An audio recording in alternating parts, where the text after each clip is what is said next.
Selamat pagi Bapak Ibu Saudara sekalian.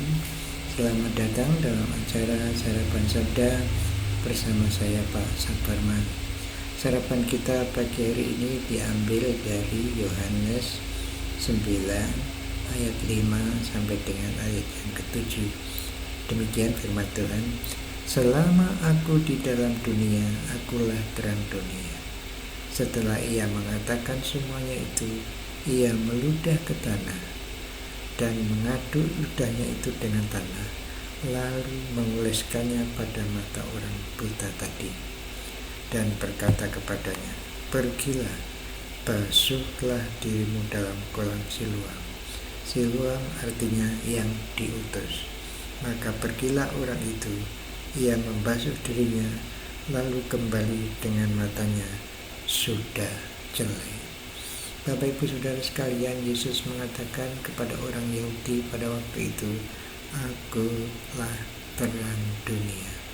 Ini artinya Yesus menuntun orang ke dalam hidup yang terang, hidup yang baik, hidup yang benar. Tetapi selain itu juga Yesus adalah terang dunia, dalam arti Yesus menerangi, atau di dalam Yesus, di mata Yesus, apa yang kita buat, apa yang kita pikir, apa yang kita lakukan itu terang sekali. Apakah itu jahat, apakah itu baik.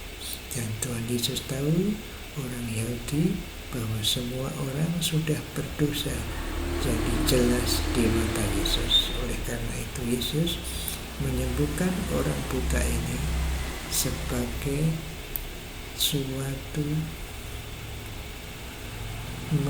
pertunjukan atau suatu pernyataan bahwa Yesus menyatakan diri bahwa orang dunia, orang Yahudi pada waktu itu adalah orang yang buta dalam hal rohani. Memang yang buta sejak lahir betul-betul ada, disembuhkan sebagai contoh, ditunjukkan kepada dunia orang waktu itu bahwa ialah terang dunia. Ini luar biasa Bapak Ibu Saudara, orang buta sejak lahir bisa melihat, belum pernah terjadi selama ini, selama Yesus hidup di dunia ini pada waktu itu. Yang tadinya hanya merasakan makan roti misalnya, sekarang bisa melihat roti. Yang dulu hanya membau saja wanginya bunga, sekarang melihat indahnya bunga, indahnya bumi ciptaan Tuhan itu, hidup di dalam terang. Bapak Ibu Saudara dan saya bersyukur kita sudah hidup dalam terang pada saat kita percaya kepada Tuhan Yesus sebagai terang dunia. Tuhan Yesus yang menerangi hati kita, Tuhan Yesus yang menyadarkan kita berbuat dosa, tidak dapat menyelesaikan dosa itu.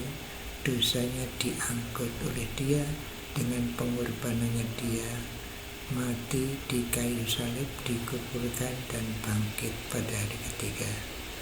Kita sudah diampuni dosa kita, dan kita berjalan di dalam terang menuju kepada terang yang abadi nanti.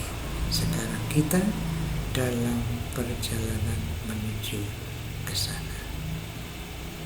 Mari kita bersyukur atas kasih karunia ini, atas anugerah ini, pemberian cuma-cuma bagi kita yang percaya, sehingga kita bisa hidup dalam terang menuju terang abadi.